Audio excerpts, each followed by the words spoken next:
皆さんこんにちは。始まりましたディスカバリー大阪です。今回は大阪都心の芝生広場12選ということで、芝生の上で自然を感じながら過ごせるスポットを集めました。動画を見るだけで癒されると思いますし、お出かけの参考にしてもらえればと思います。こんなところにも芝生広場があったんだという穴場スポットも紹介していますので、ぜひ最後までご覧ください。ちなみにこのチャンネルでは大阪の再発見をテーマに再開発や気になるスポットなどを紹介しています。気に入っていただいた方はぜひチャンネル登録よろしくお願いいたします。それでは芝生広場12選始まりです。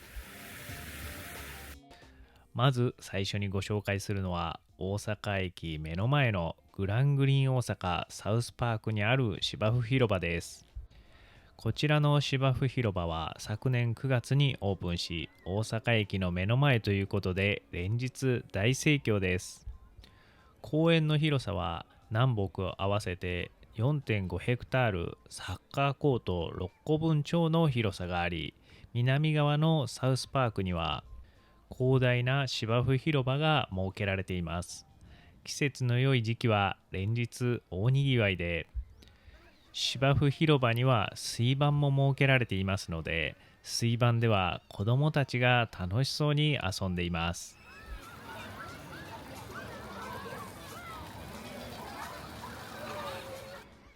近隣には梅田スカイビルをはじめとする観光スポットや商業施設も多数ありますので、一日中過ごせるスポットです。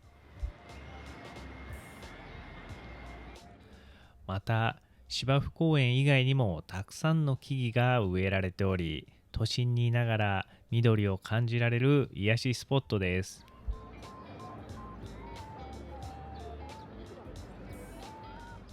芝生公園が混んでいる場合でも、こちらのサウスヒルでゆっくり過ごすこともできますし、ステッププラザという大きなベンチで休むこともできます。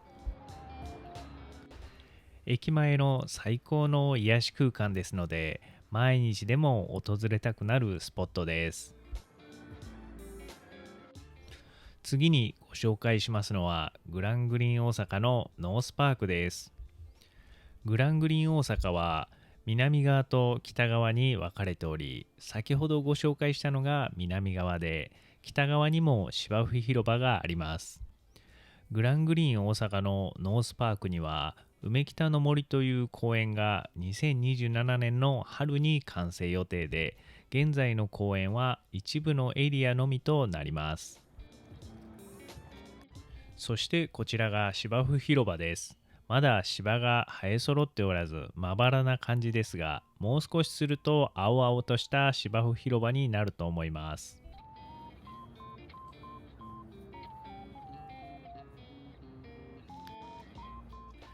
実際に芝生広場を歩いてみますが、まあまあのスペースがあります。サウスパークが超人気ですので、ゆっくり過ごしたい方はこちらのノースパークの芝生広場がおすすめです。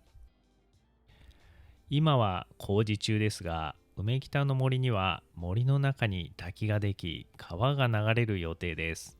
梅北の森に隣接するこちらの芝生広場も人気が出ると思います。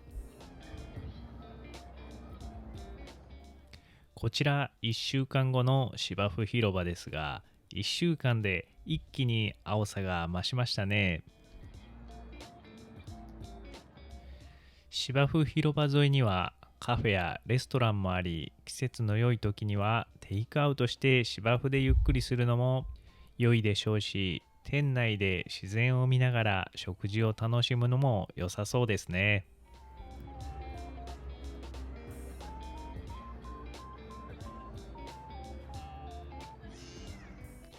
ノースパークにはホームセンターコーナーが運営するガーデンズがあり、店内にはたくさんの観葉植物などが販売されており、見ているだけでも楽しいお店です。芝生広場には木々が植わっており、もう少し木々が成長すると芝生広場に木陰ができ、涼しく過ごせる良いスポットになると思います。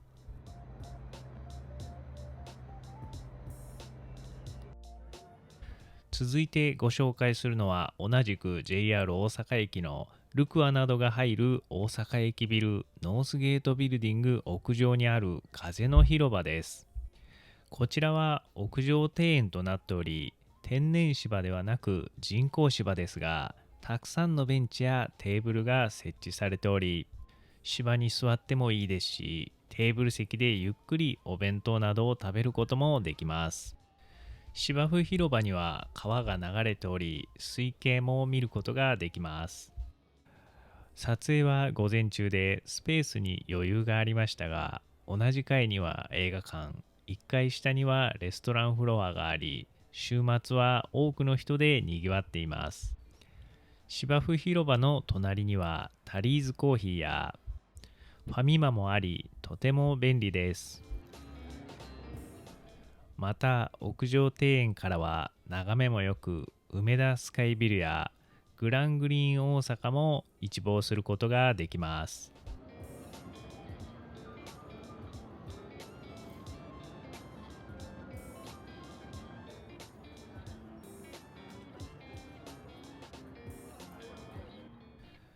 芝生広場以外にも屋上には日本庭園が設けられており、癒しの空間が広がっています。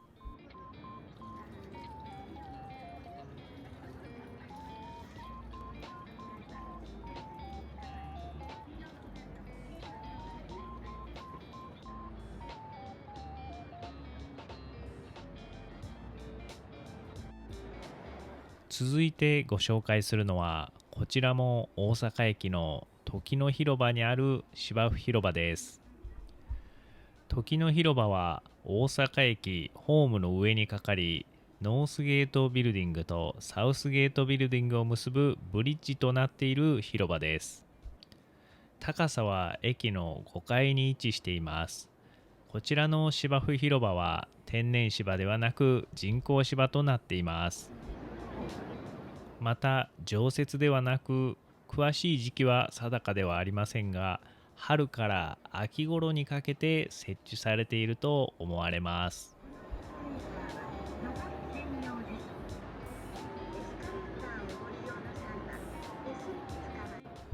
天井はこのように大屋根がかかっており、天候に左右されない空間ですが、とても開放的な空間となっております。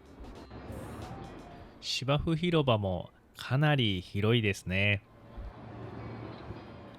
大阪駅はこの下の3階に駅上改札があり、こちらは比較的人通りが多くないため、ゆっくり過ごせる空間となっています。現在通路は万博カラーにデコレーションされています。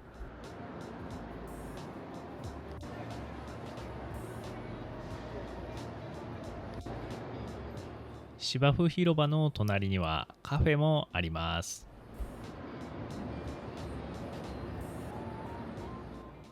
広場からは大阪駅のプラットフォームを見ることができます。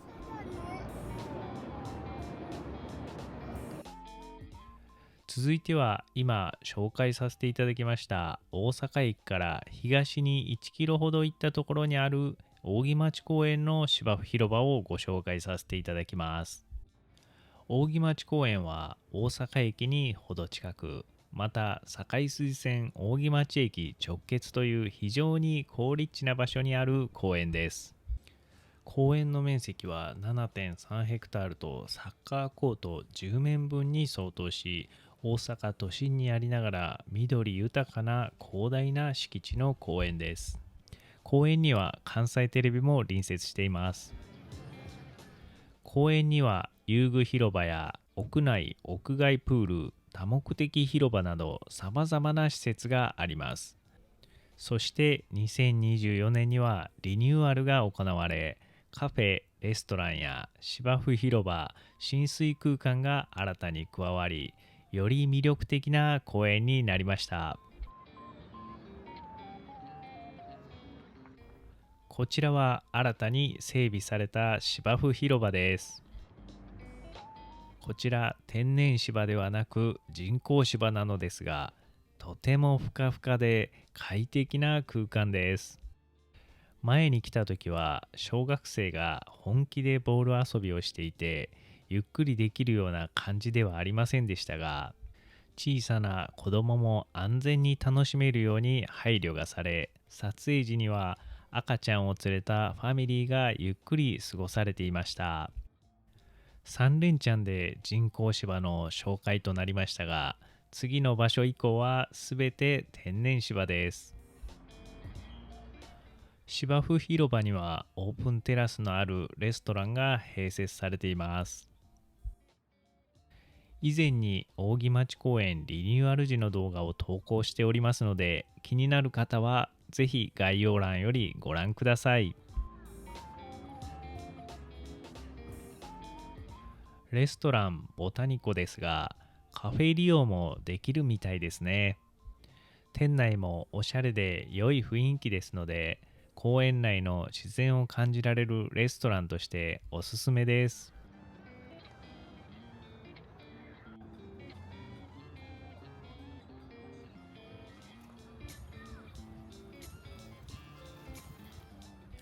レストランボタニコの裏側には扇町茶屋があります。まだ利用したことはありませんが、カレーパンなどもあるようです。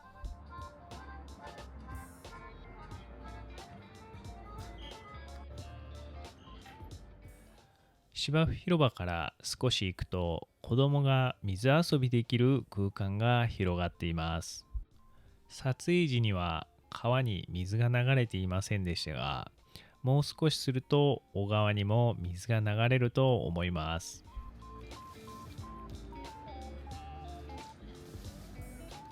こちら優しめの噴水があり、小さな子供が楽しく遊べそうな空間が広がっています。こちらからは噴水が上がっています。このような浸水空間があると夏でも快適に過ごせそうで良いですよね。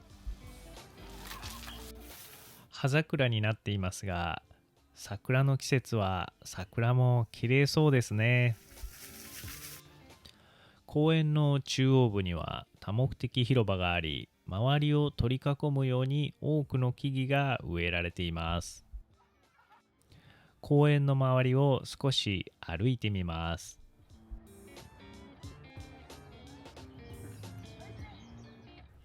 公園の至るところが木陰になっており、ゆっくり過ごせそうです。公園の北側は芝生の丘になっています。丘の上からは素晴らしい景色が広がっています。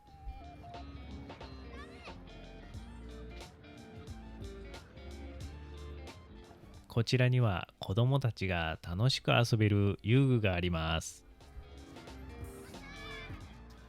滑り台は大小5本あり、一番長いものはスピードが出ますし、なかなか迫力があります。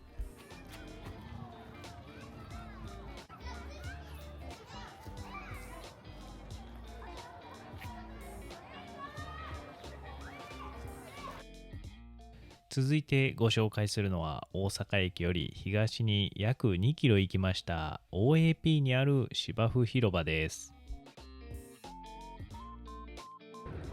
こちらは桜の宮方面から見た大川の様子です。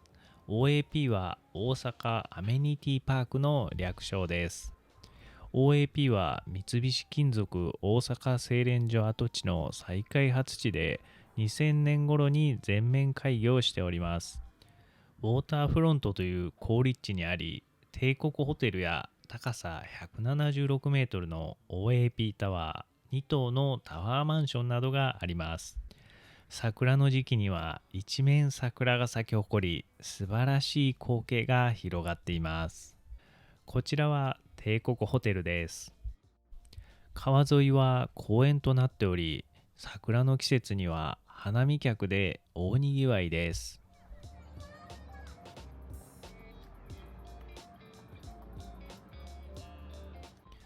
こちらが高さ176メートルの OAP タワーです。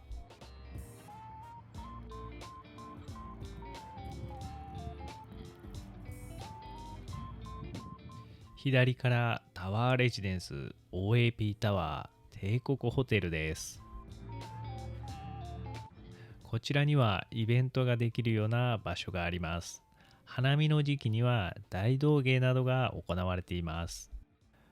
レンガ造りの建物などもあり、少し異国の雰囲気も醸し出します。こちらはアートミュージアムです。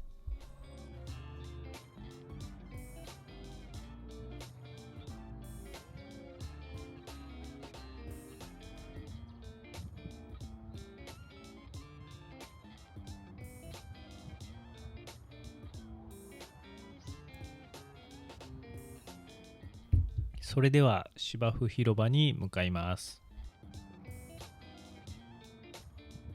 公園内にはカスケードガーデンがあり、こちらに芝生広場があります。それではカスケードガーデンに入っていきます。ガーデンには花が咲き、きれいに手入れがされています。小川もありますが、今は水が流れていないようです。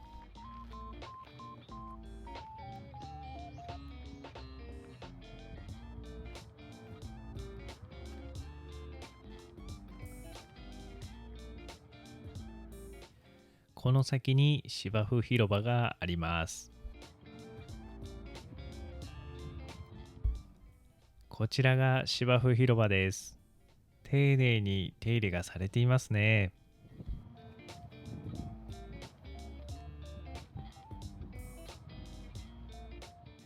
すごく広いというわけではありませんが、丁寧に手入れがされた芝生広場が広がっています。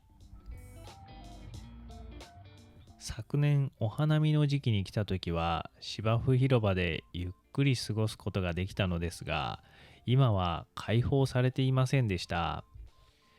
芝生の養生中でしょうか。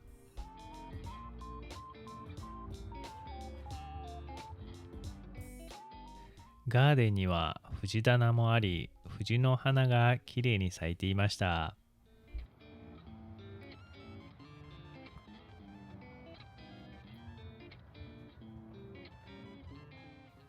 藤棚を抜けると OAP プラザに行くことができます。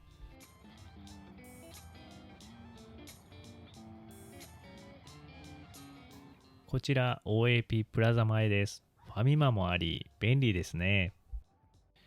入り口にはオープンテラスのあるカフェ、レストランがありました。2階から見た景色ですが、綺麗な景色が広がっています。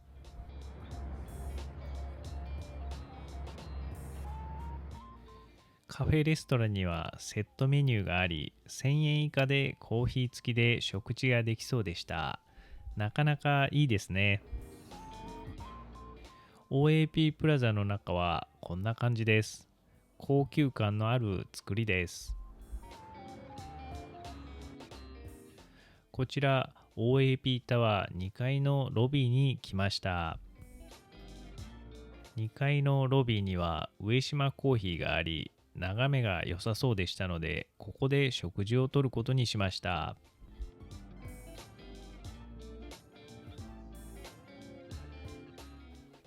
店内の様子ですが、ホテルのラウンジのような空間でした。席からの景色の様子です。カスケードガーデンが見え、景色がなかなか良かったです。喉が渇いていたので、レモネードとサンドイッチにしました。お値段1540円です。まあまあしますね。OAP 落ち着いていてすごく良いところだったのですが、人が少なくてピンチな感じがしました。ゆったりした時間が過ごせますので、この動画を見て行ってみたいなと思った方はぜひ足を運んでお店も利用してもらえればと思います。続いては大阪駅から1キロと少し行ったところにある中之島公園の芝生広場です。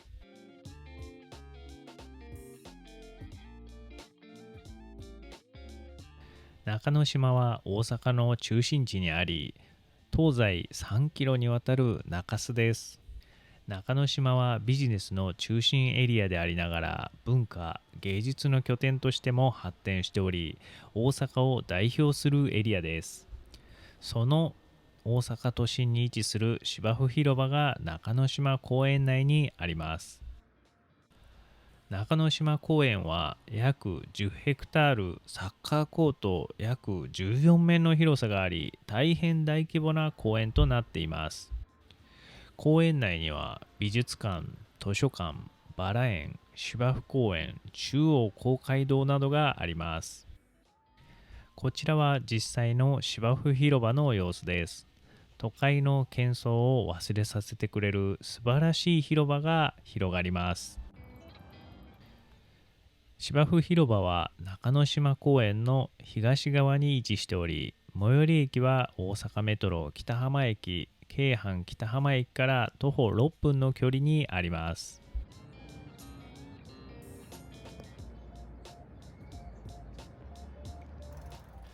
桜の木も多く植わっており、桜のシーズンはお花見を楽しむことができます。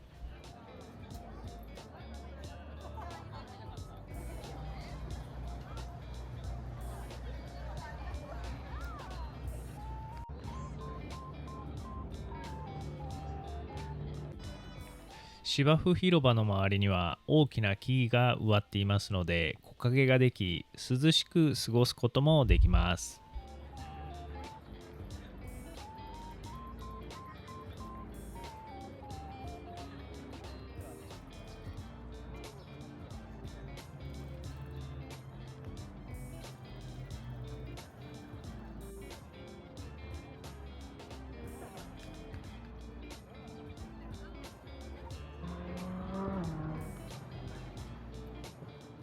中州にありますので、水景を楽しむこともできます。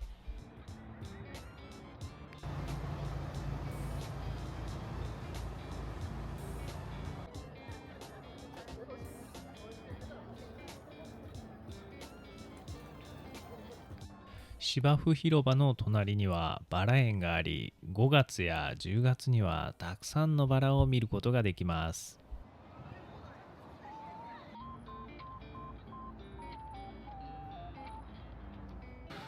バラ園の隣にはリバーサイドでバーベキューが楽しめるお店があり、バーベキュー以外にもロコモコなどがテイクアウトできます。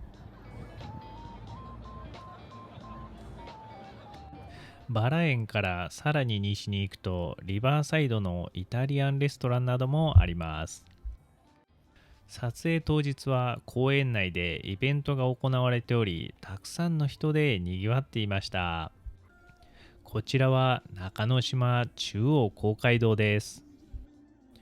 中之島中央公会堂は北浜の風雲児と言われた岩下栄之助氏の寄付によって建てられました。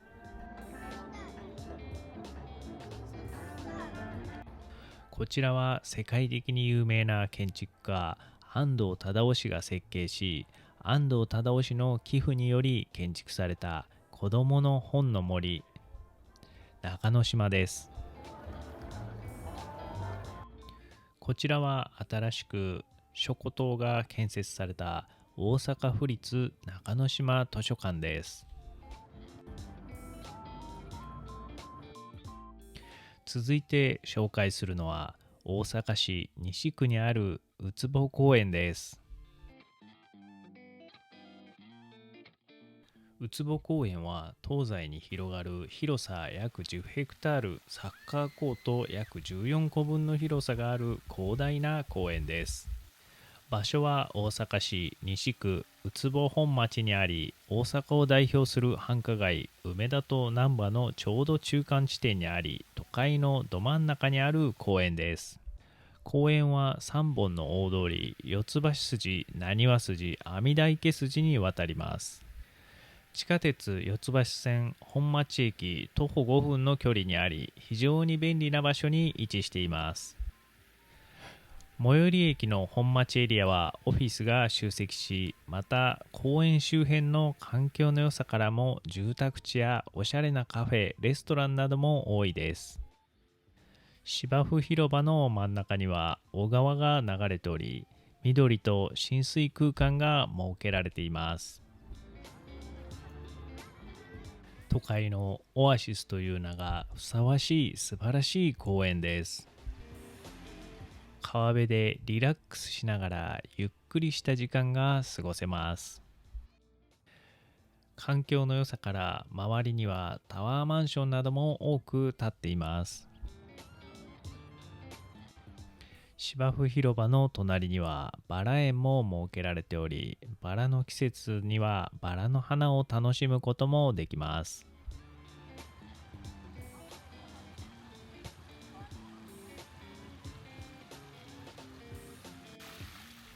丘の上からは滝が流れ、川のせせらぎを聞いていると涼しく大変心地よいです。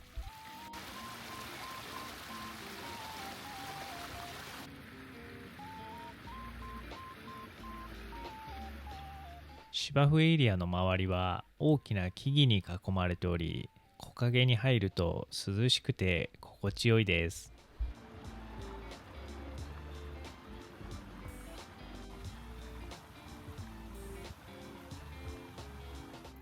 こちらは芝生エリア隣の欅並木です。グラウンドや子供たちが遊べる遊具もあります。欅並木が木陰を作っており、歩いているだけでもすごく気持ちいいです。天気も良く、多くの人が訪れていました。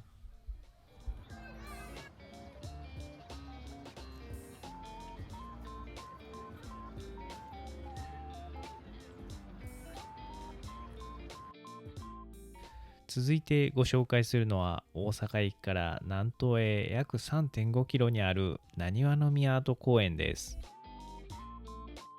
こちらなにわの宮公園ですが、商業施設なの庭とともに3月28日にオープンしたオープン間もない公園です。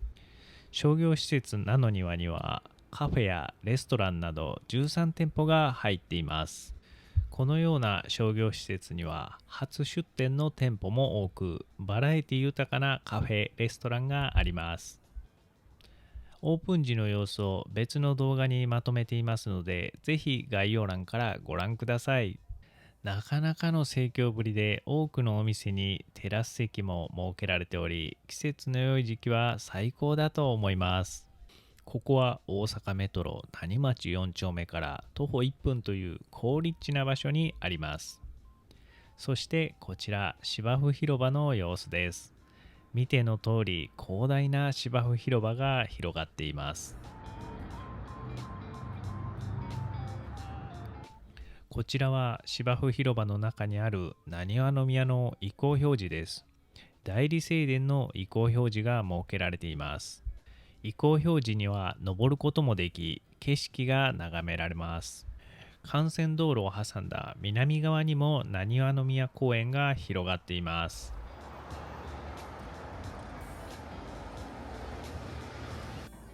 意向表示から見た芝生広場の様子です。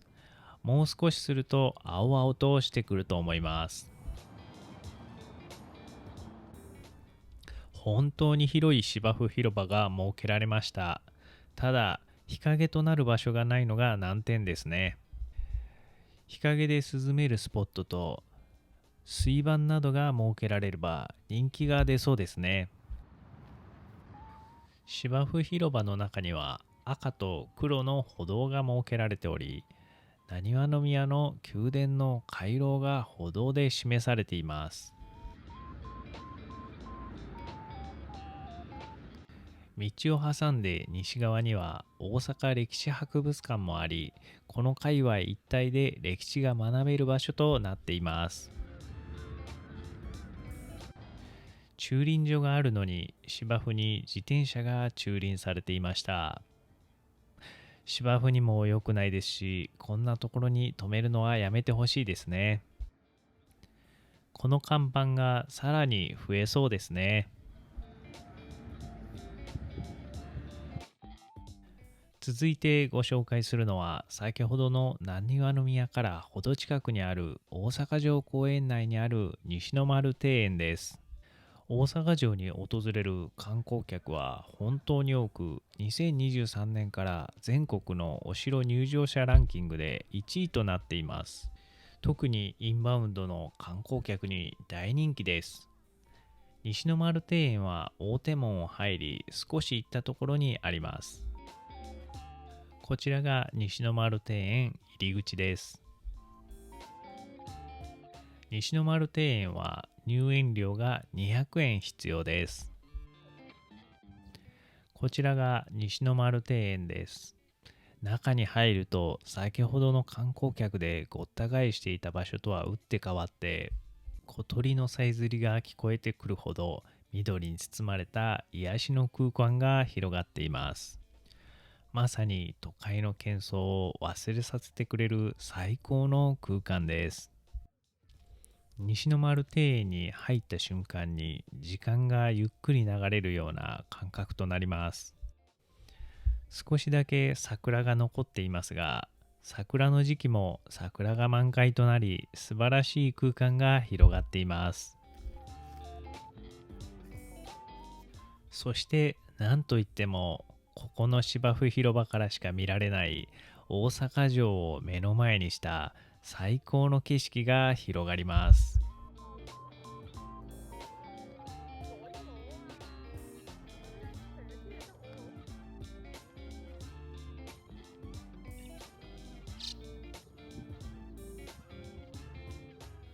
芝生公園の周りには大きな木々がたくさん植わっているので、木陰があり快適に過ごすことができます。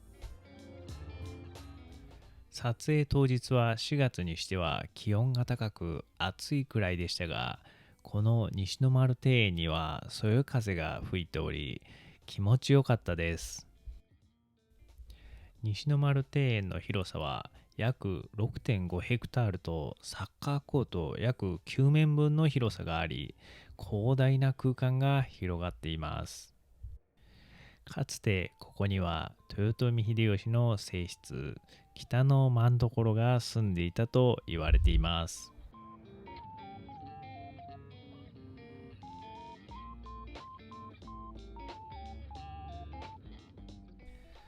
西の丸庭園内には大阪迎賓館があり、結婚式も行われているようです。西北部には乾櫓、西南部には千貫櫓があります。期間限定で有料公開されているようです。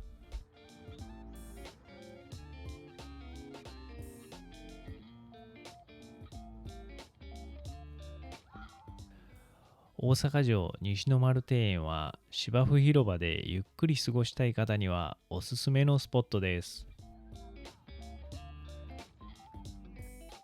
続いては大阪南の繁華街難波にある芝生広場をご紹介します。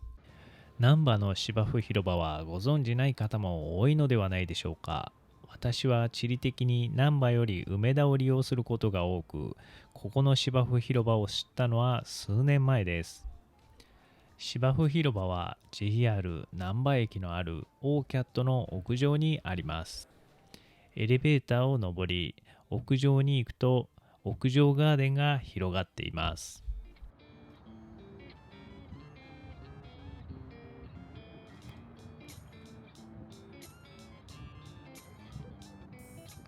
こちらが屋上ガーデンに広がる芝生広場です。大きくはありませんが、天然芝で良い感じの雰囲気です。難波の駅前とは思えないゆっくりした時間が流れています。子供たちも楽しそうに遊んでいます。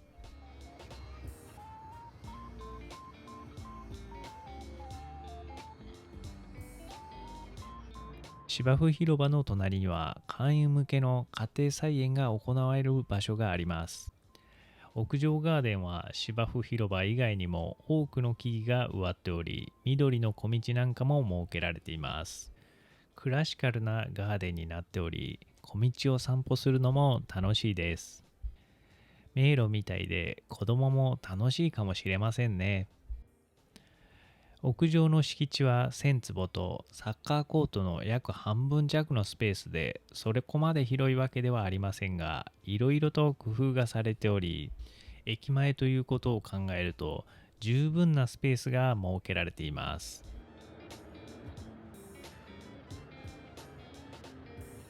テーブル席が無料で開放されており、休憩することもできます。最後にご紹介するのは、大阪の都心の芝生広場といえばここ、大阪第3のターミナル駅、天王寺の駅前にある天芝です。こちらは天王寺駅です。奥には高さ300メートルのアベノハルカスが見えます。天芝は天王寺の駅前にある芝生エリアを中心とする天王寺公園のエントランスエリアです。園内には芝生広場の他に8つの飲食店と4つのアクティビティ施設、5つの物販施設があります。飲食店にはオープンテラスなども設けられ、自然を感じられる開放的な飲食店が多数あります。建物は自然に溶け込むように木造建築が中心となっており、また開放的な空間を意識し、周りの景観に配慮した2階建てまでの建物となっています。こちらが天芝の様子です。撮影が夕方頃でしたが、まだ多くの人たちで賑わっていました。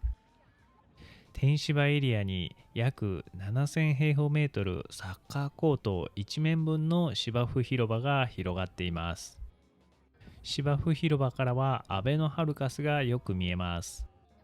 天芝は2015年に開業しましたので、開業からもう10年も経つのですね。天芝が整備される前はこの辺りはなかなかディープなエリアでしたが、みんなが笑顔で楽しめる場所に生まれ変わったことは本当に素晴らしいことだなと思います。この天芝が都心の駅前空間開発の良いモデルケースになっていると思います。天芝を抜けると奥には天王寺動物園があります。天芝の左奥には天芝イーナがあり、5つの飲食店と2つの物販店、その他子供が遊べるアクティビティ施設があります。